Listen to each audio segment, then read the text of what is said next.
morning. Welcome to this service of the Unitarian Universalist Church of Arlington. I'm Amy Shepard, a member of UUCA's Board of Trustees. Thank you for joining us today. It's candidating week.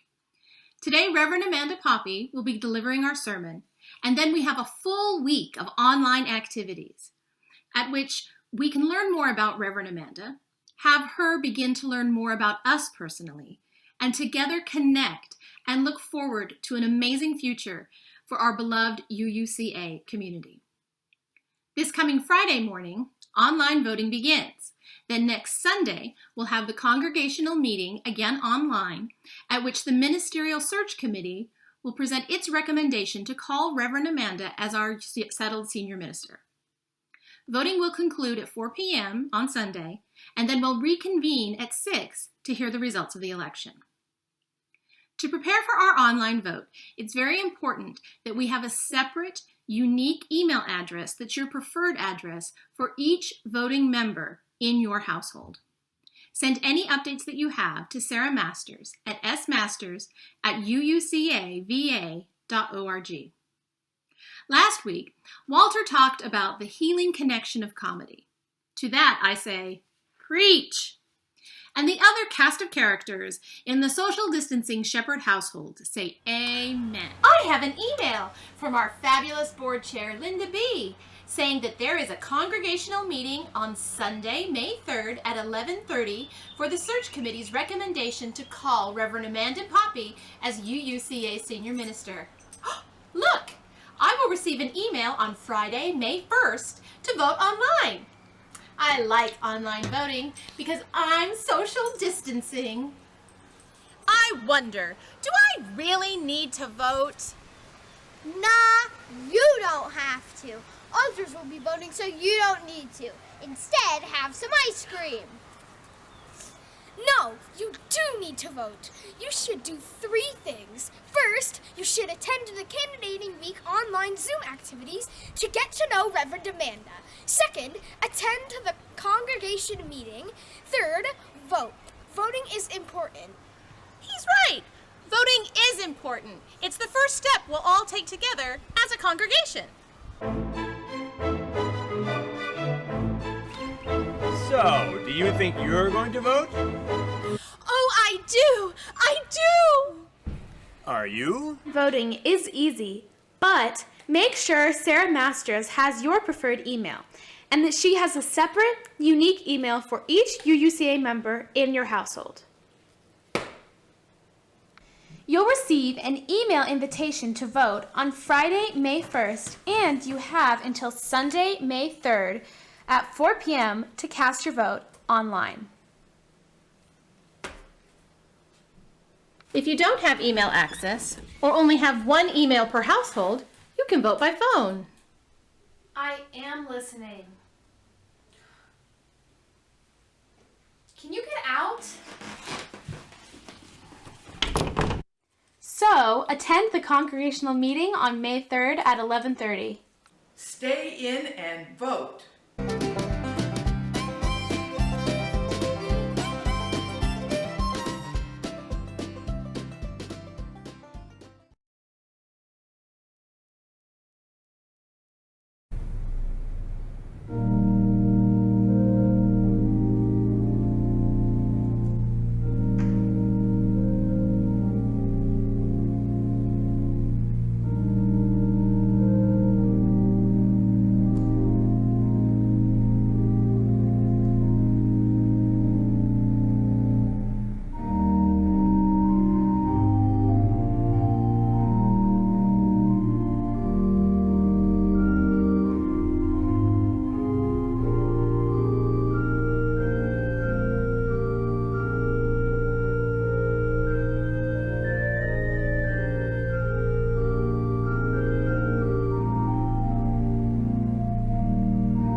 Good morning. Welcome to the Unitarian Universalist Church of Arlington. Yes, I am in the sanctuary today. We thought that perhaps some semblance of the old normal would be comforting to people. My name is Frank Corsaro, and I am honored to serve as the worship associate for the first service of our senior minister candidate, Reverend Amanda Poppei. Reverend Amanda has served as the senior minister, or senior leader as they refer to it in the American Ethical Union, at the Washington Ethical Society for the past 12 years. Reverend Amanda is not only a lifelong UU, she is a third-generation Unitarian Universalist. Reverend Amanda's grandmother was a member at this very church in Arlington many, many years ago. You'll have plenty of more opportunities to get to know Reverend Amanda during our upcoming candidating week, so please stay tuned. Reverend Amanda has a special request, however, for the member and friends of UUCA today, that in honor of and a show of support and love for the interconnected web of which we are all a part, we all, in our own way, light a chalice. And that also find a candle for a special candle lighting service later in the service. That candle could be a real candle, it could be virtual, it could be electronic. Just be prepared to participate with that.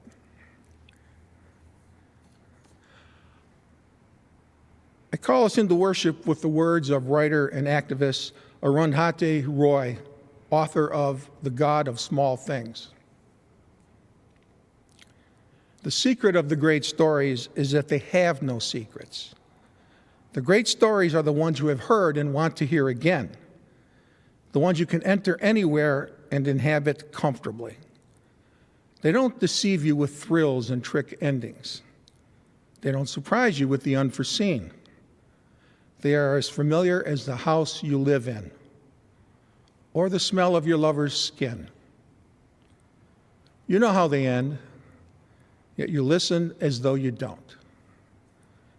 In the way that, although you know that one day you will die, you live as though you won't. In the great stories, you know who lives, who dies, who loves, and who doesn't. And yet you want to know again. That is their mystery and their magic. We enter now into this place of great stories, this place of mystery and magic, this moment made sacred by our shared storytelling. Come, let us worship together as we light our chalice.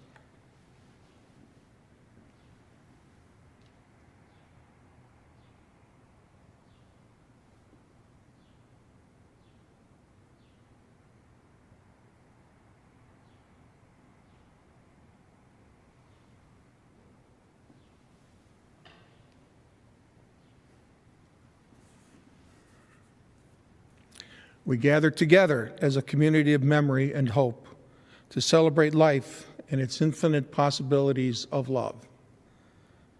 We light this chalice as a symbol of the light within every human heart.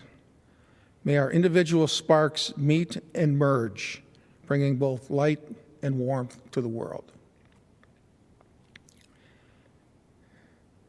It seems like forever since I've been in this sanctuary. I love this church. I miss it, and I miss all of you. So until we can be together again, please enjoy today's service.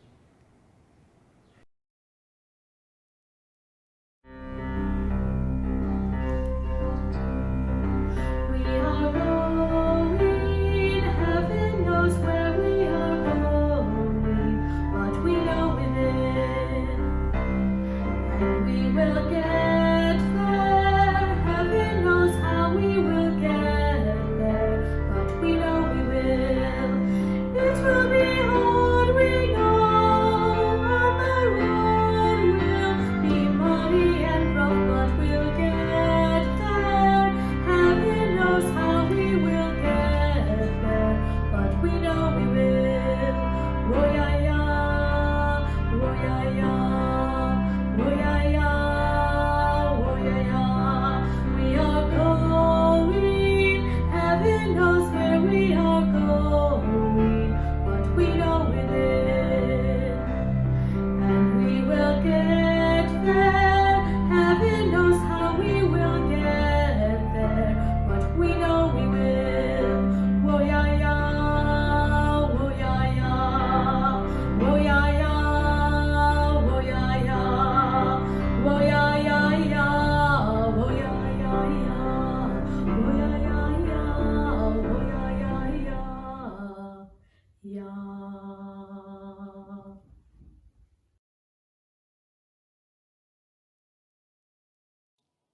UUCA, hello. It is so good to be with you this morning and to offer as the very first thing I do in my very first service to and with you this time for all ages. I thought it might be nice to introduce myself a little bit more to you. And then I realized that you're going to be hearing me introduce myself to you all week. You will be, by the end of the week, possibly quite bored with hearing me talk about myself.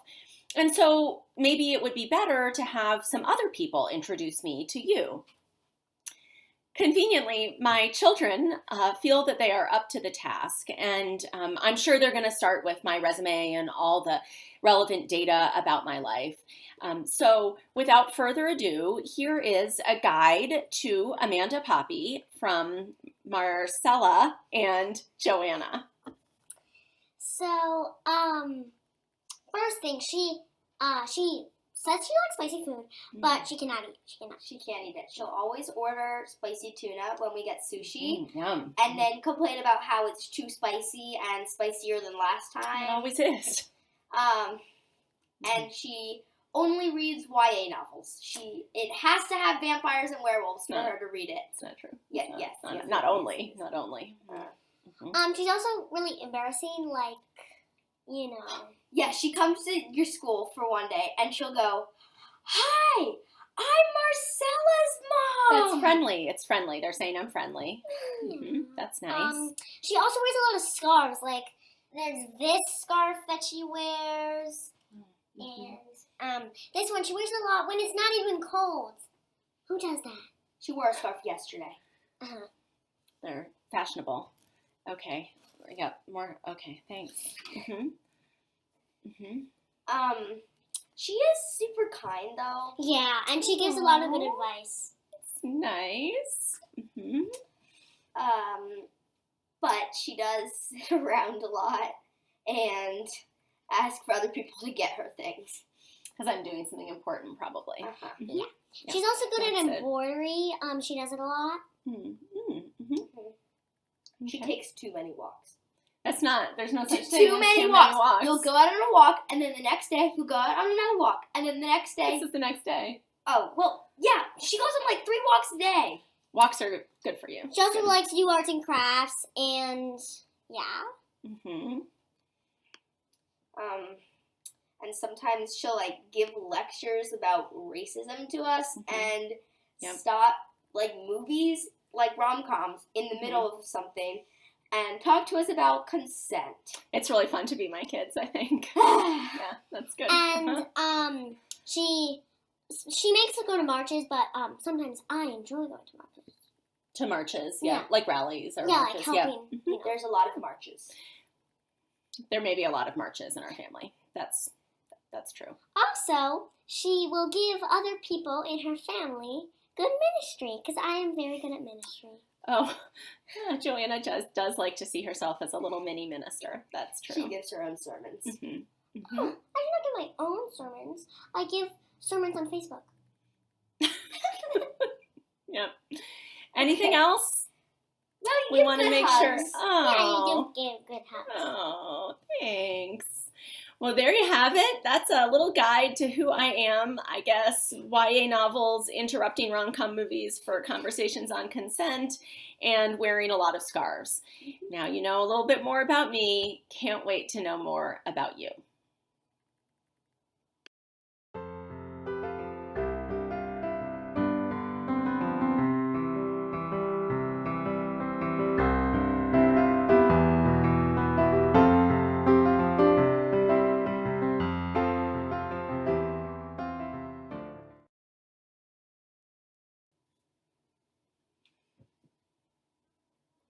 We have come to the time in our service when we light candles of joy and sorrow, naming for ourselves those we hold most tenderly in our heart today, our own personal milestones, the experiences that connect us.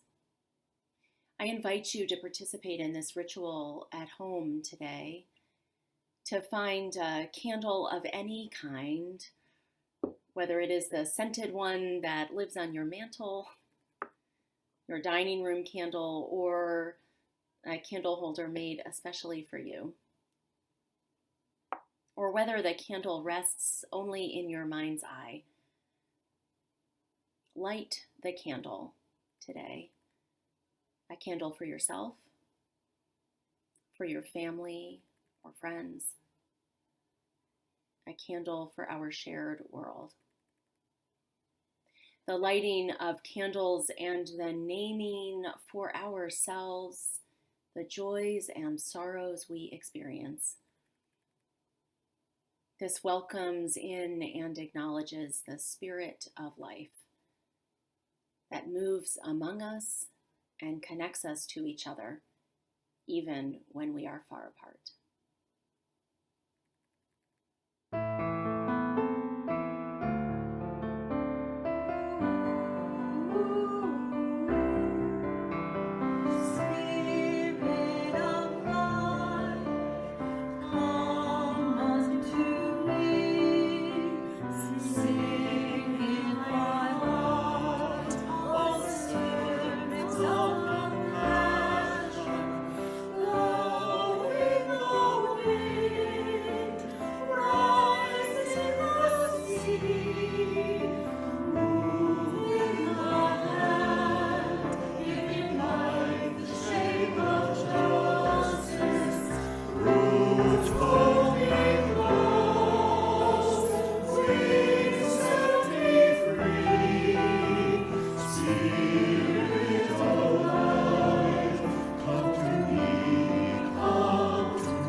These words from the Reverend Dr. Kristen L. Harper ground us. I do not wish to breathe another breath if it is not shared with others. The breath of life is not mine alone. I brought myself to be with you, hoping that by inhaling the compassion, the courage, the hope found here, I can exhale the fear, the selfishness, the separateness I keep so close to my skin. I cannot live another moment, at least not one of joy, unless you and I find our oneness somewhere among each other. Somewhere between the noise, somewhere within the silence of the next breath.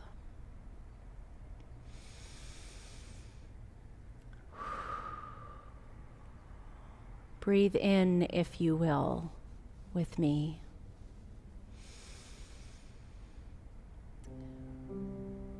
Breathe out. In the silence of the next breath. Breathe in with me and breathe out.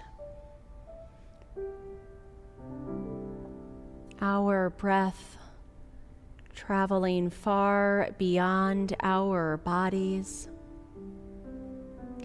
Our breath traveling beyond our walls. Our breath traveling down roads and highways, through forests, over borders and boundaries. Breathe in with me. Breathe out. Breathe in that peace. Breathe out that love. Breathe in with me. Breathe out. Our breath, the breath of life that is not ours alone, that we share with each other, that we share across this country, around this globe. Our breath. Breathe in with me. Breathe out. May the breath of life, sacred and beautiful, and only always shared, may it fill you and me and us all.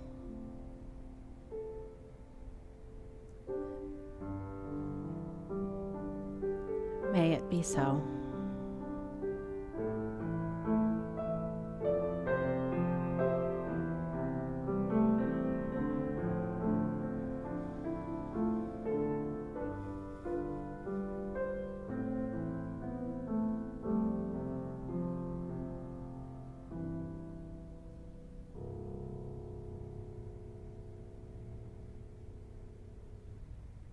Amen.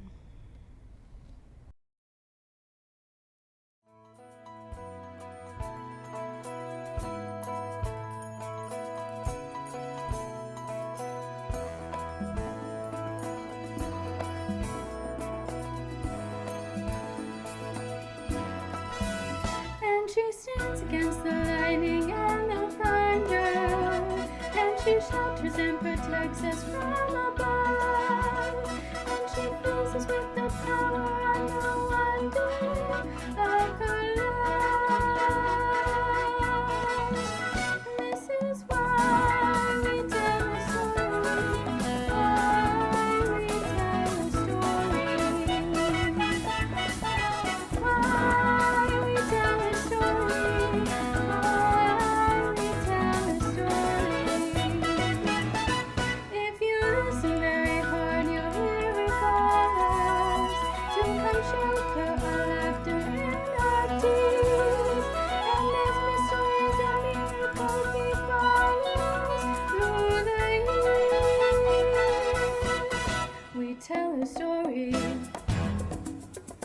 Life is wide, pain is wide, love is wide, grief is wide, hope is wide, faith is wide. You are. We tell a story. Why we tell a story. Why we tell a story. Why we tell a story. So I hope that you will tell us till tomorrow. It will help you more remember. It will help you feel the anger and the sorrow and forgive for all the ones we love and we believe our lives become the stories that we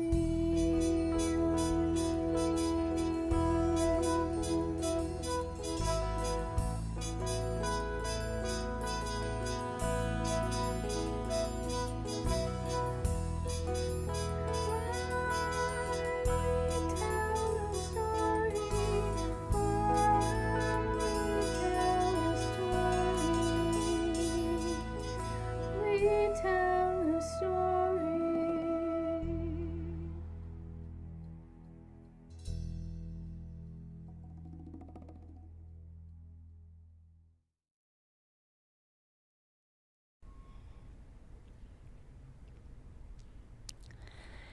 Hello, UUCA.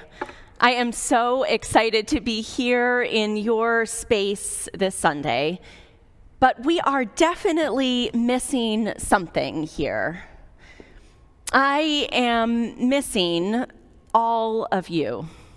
I am wondering who sits in which pew and who always comes in a little late and sneaks in the back, and whether you are the only congregation in recorded history to have people willing to sit in the very front pew.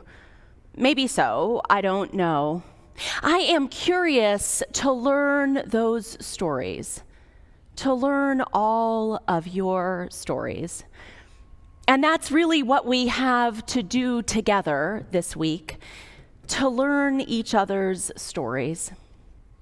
I have heard some of yours from the Ministerial Search Committee. I have read pages and pages of material about you, that is for sure.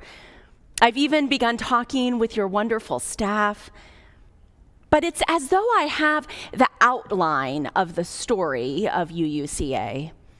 Maybe some of the chapter headings from the chapters that you've had. But I am missing the details of the plot. I'm missing all of the story arcs and the background. And most important, I am missing the characters. You have been preparing for this moment, I know, for a long time. And I have been preparing for this moment as well, perhaps even for longer than we know.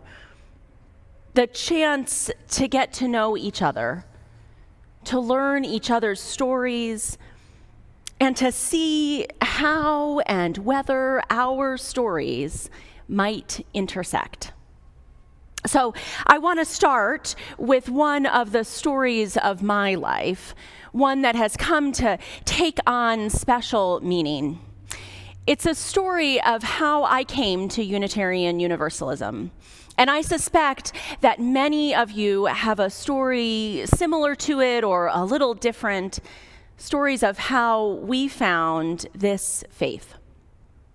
Mine is a two-part story, or really more like a story, and then unexpectedly you find out that there was a prequel published later or earlier. We'll start with the story that I knew first. I was not raised in a congregational home for the first years of my life, and so I went to visit different churches on sleepovers, the way you do, you know. I went to my friend Margot's church one Sunday, and when I came home, I told my mother that that was where I wanted to be, that I was sure this was the congregation for me. Well, those of you who are parents might understand she had a little bit of trepidation about exactly what congregation that was. And so I told her it was the First Unitarian Society of Albany. Oh, she said, that's great. We already are Unitarian, so no problem. Turns out she had been raised Unitarian Universalist herself and simply hadn't gotten around to taking me to church.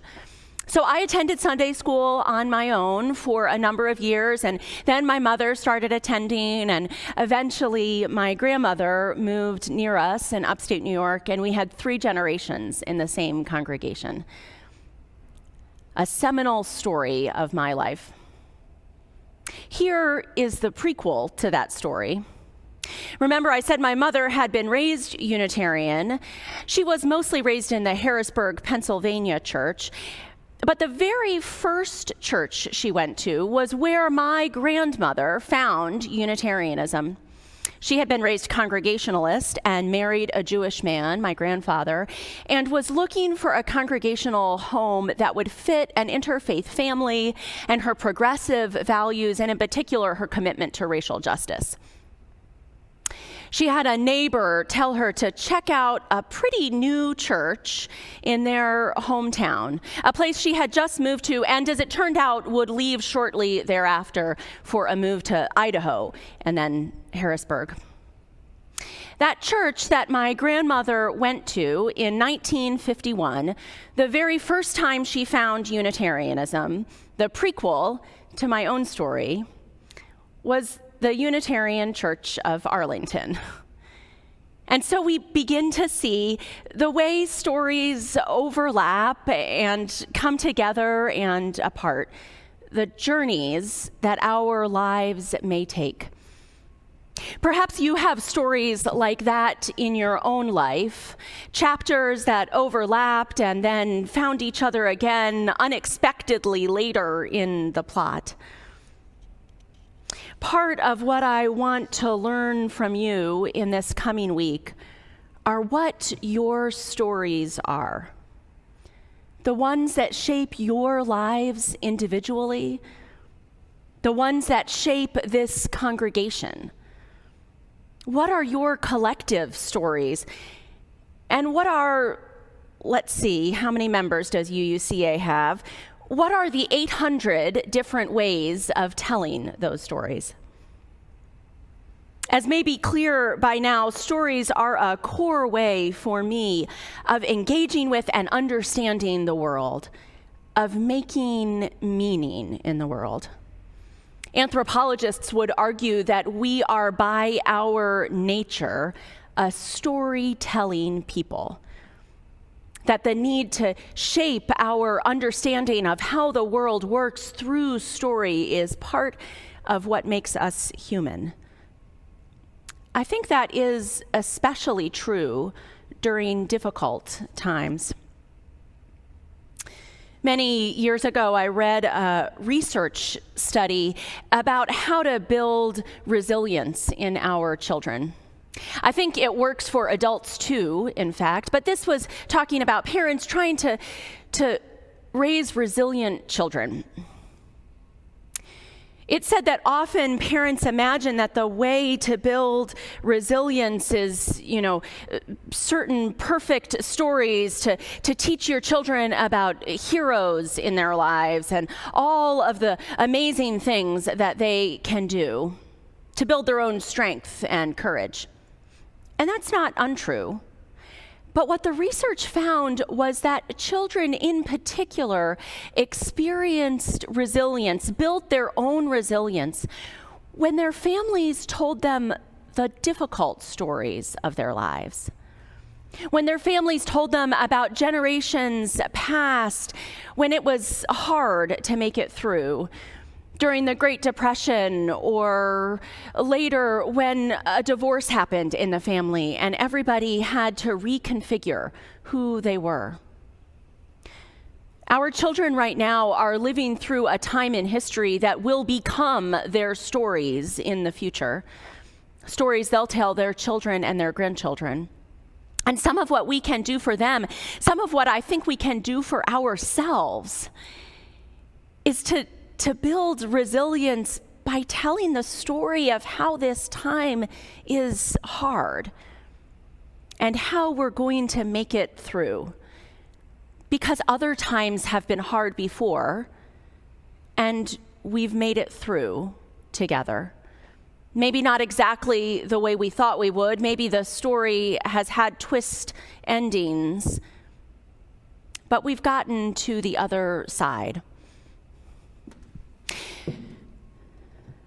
Retelling stories has the power both to build their meaning and importance in our lives, the telling and retelling of core stories in our own personal mythology and our collective mythology, even in religious mythology, the stories that we tell over and over again as a people. And at the same time, retelling stories has, ironically, the capacity to take away a little of their power over us. Or maybe more, it shifts the power in the story. Perhaps you've had a story in your life that has felt like it has hold of you. Not as though you own the story, but as though the story owns you. And you have sought to find a way to take back ownership, to tell the story in your own terms. I got interested because of my love of story in a branch of therapy called narrative therapy.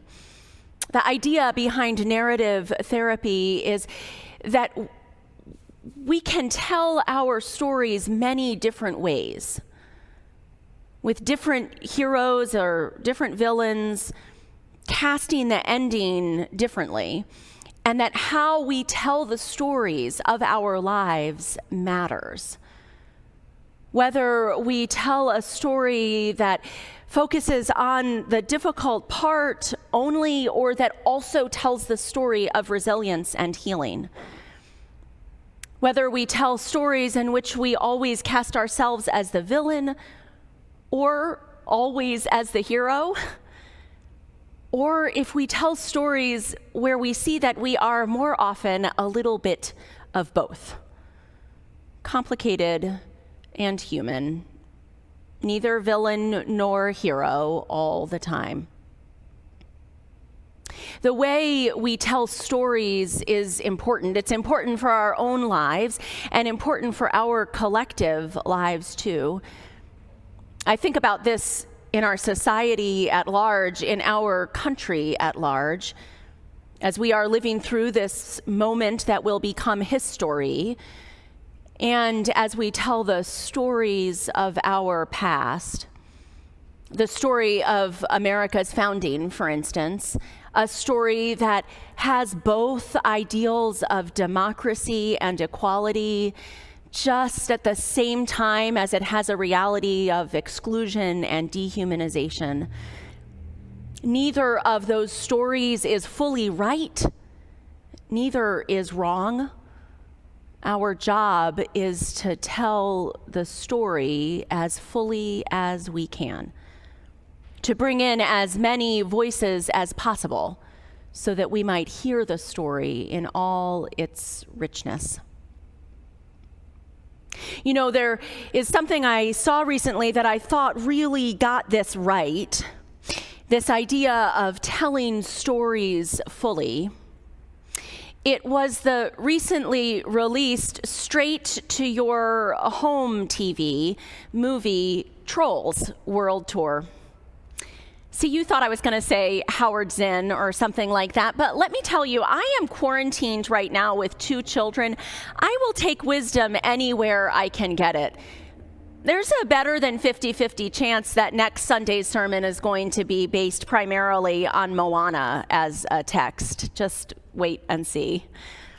So Trolls World Tour. Now, I have to say that most of the Trolls World Tour movie, which is, if you're not tracking, the second in the Trolls movie franchise, most of Trolls World Tour was a lot of color, a great deal of flashing lights, and a whole lot of poppy music and little trolls, of course, jumping up and down. But there was also, much to my surprise, a whole message around diversity and inclusion, around recognizing the differences among people rather than erasing them as though we're all the same, and about the importance of telling the whole story. At the beginning of the Trolls movie, the pop music trolls, who start out thinking that they're the only trolls in the world, hear their version of the story of trolls, how there were 5 kinds of trolls, all different sorts of music that lived in harmony with their special strings, and then they all broke apart because one of the trolls got greedy. It turns out, spoiler alert, that story wasn't the real story. And Queen Poppei, of the pop music trolls, you see her catching on here, Queen Poppei goes out on a trek to discover, ultimately, the real story. And then, at the very end of the movie, we see her teaching a group of young pop music trolls. She takes some of the same storytelling pictures that she had been taught from at the beginning of the movie, but she tells the story more fully this time. She tells the real story that she discovered over her odyssey with the rock music trolls and the classical music trolls and all the other music trolls. Most of the movie I wouldn't necessarily rush out to see, but the message of our stories stuck with me. Telling our stories as fully as they can be told. One of the kinds of thinking that has been particularly helpful to me in my clergy leadership and also really in my marriage and my parenting and all kinds of relationships in my lives has been family systems thinking. Family systems thinking has a number of different aspects, which I'd love to tell you more about, but particularly around story. Family systems tells us that we don't need to like all of our relatives, say, or all the people in our community even, but we need to know their stories, to understand how their stories shaped who they are and how those stories shape who we are as well. The way in which our stories are connected in a kind of system of interlocking stories, interlocking lives. Of course, there are often just the right way to tell the important stories of our lives. That's certainly true for me. One of my own personal mythology stories centers on how my husband and I met. The short version of the story is that Peter and I met when we were both members at All Souls in Washington, D.C. Period, the end. We could be done there. But the long version of the story has much more to do with intrigue and excitement, a month-long courtship. It really takes some time to be told. I met Peter at a party, but no one remembers inviting him. That's how the story begins. And then, of course, you have to tell the story in a certain order. I'd really need Peter with me because he has to start telling it so I can interrupt him and try to tell it differently. And then he'll say, well, why don't you just say it? And I'll say, well, no, go ahead. Ultimately, I do usually tell the story. How we tell our stories is as important as the stories themselves, giving us windows into an understanding of each other, of how we have been shaped by those stories. We have time in this week ahead to tell each other our stories,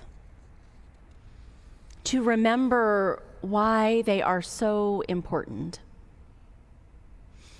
I hope to hear many of your stories, the little ones and the big ones, the ones about why you are part of this congregation, what brought you here, what has kept you here, the stories that you hope to write in your own life, the story that we may begin to write together, an imagining of what could be if we start a new chapter with each other. There's a Hasidic parable about stories, a kind of story about stories, very meta. It tells of the Rabbi Israel Baal Shem Tov, who had as his custom when misfortune was coming to the Jewish people to go into a particular part of the forest to meditate. In that particular part of the forest, he would light a fire and say a special prayer. A miracle would be accomplished and the people would be saved. Well, later the story goes, as told by the great Elie Wiesel, later the story goes, his disciple carried on the tradition, the celebrated Maggid of Mezrich. But Maggid of Mezrich, he didn't know how to light the fire. So he went to the particular place in the forest and he said the special prayer, But he said, I don't know how to light the fire. This will have to be sufficient. And it was, and the Jewish people were saved. The next generation, Rabbi Moshe Liba of Sassoff, had a need to save his people once more. And so he went to the particular place in the forest, but he had never learned how to light the fire, since his predecessor had already forgotten it. And he didn't know how to say the special prayer.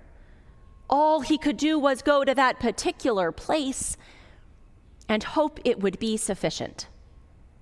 And it was, and the people were saved. Finally, in our story, it fell to Rabbi Israel of Racine to save his people. He sat in his chair at home, unable to go out, for he did not know the particular place in the forest. He did not know how to light the fire, even if he were to get there, and he did not know the special prayer to say.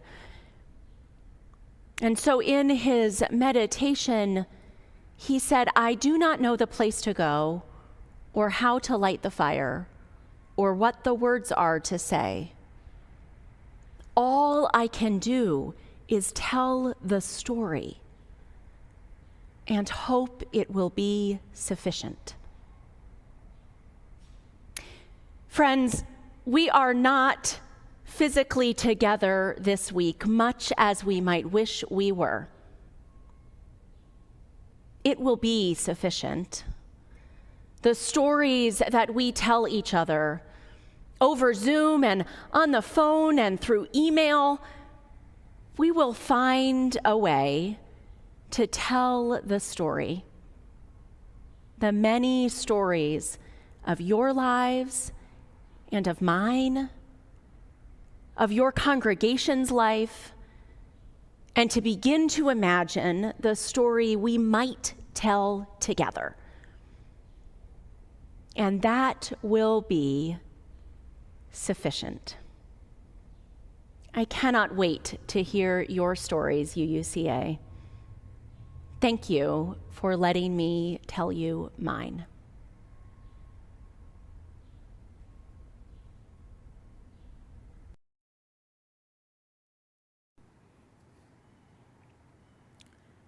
With the passing this Wednesday of Earth Day, I was reminded that parts of the world are on fire, literally on fire. And I'm constantly reminded that many people living on this planet are marginalized and suffer injustices daily. What the world will look like post-coronavirus, I do not know. But I do know that UUCA will double down and roll up our sleeves to pitch in to do the hard work to fight for social justice and to fight to support our social justice partners. One of those partners is Metro DC PFLAG.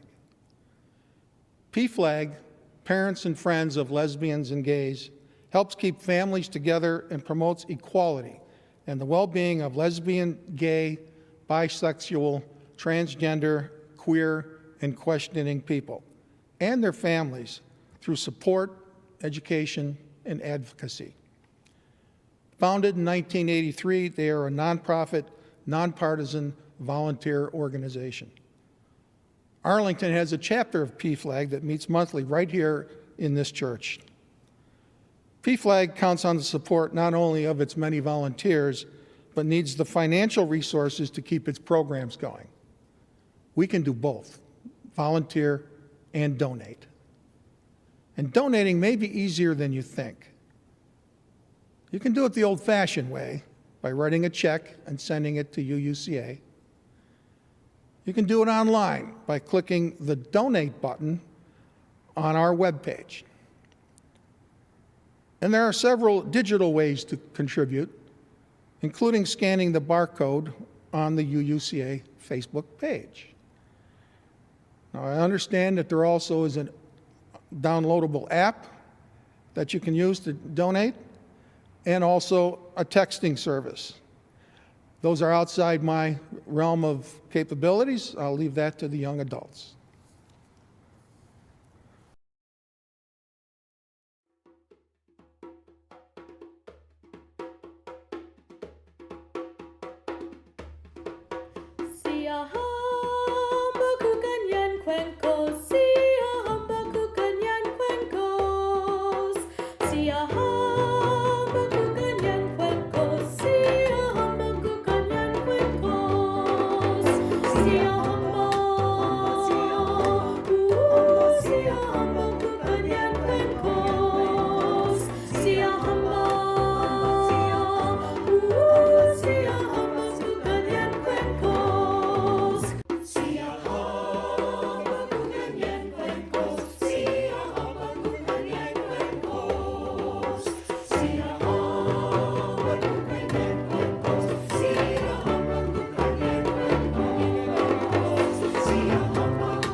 Let us be grateful when we are able to give, for many do not have that privilege.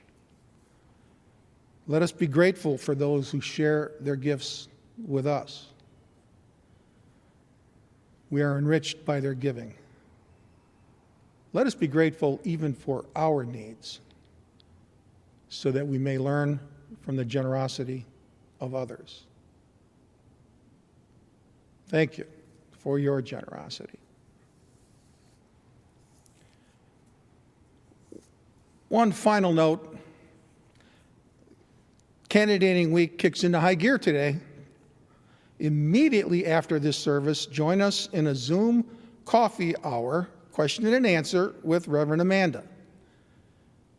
Look in your Connections newsletter or any of the schedules put out by the search committee and the board for the link to join in. And plan on attending one or more of the themed Zoom sessions planned for all the rest of this week, culminating next weekend with another service led by Reverend Amanda, and then a congregational meeting to vote and call her as our senior minister. Welcome to the new normal.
We are indeed one people of many stories. May we tell those stories to each other. May we tell them to ourselves. And may we imagine together our shared story, the story of our faith. May it be so. Amen.